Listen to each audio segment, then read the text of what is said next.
பொங்கல் திருநாளில் பாரம்பரிய விளையாட்டான சேவல் சண்டை போட்டி நடத்த அனுமதி அளிக்க வலியுறுத்தி திருச்சி மாவட்ட கலெக்டரிடம் பொதுமக்கள் மனு அளித்துள்ளனர்.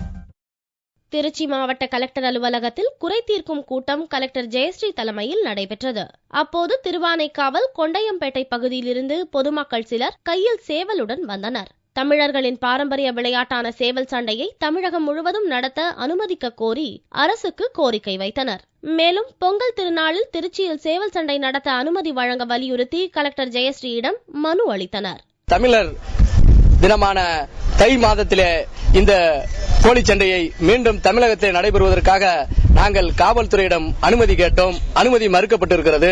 அந்த அனுமதி எங்களுக்கு தந்து இந்த கோழி வளர்ப்பு கலையையும் ஆர்வலர்களையும் எங்களுக்கு மாவட்ட ஆட்சித்தலைவர் உறுதுணையாக நின்று எங்களை காத்து வழிநடத்துவதற்காக நாங்கள் அவர்களை சந்தித்து மனு செய்ய திருவரங்கம் பகுதி மேலக்கொண்டையம்பேட்டையின் சார்பாக வருகை தந்திருக்கின்றோம்.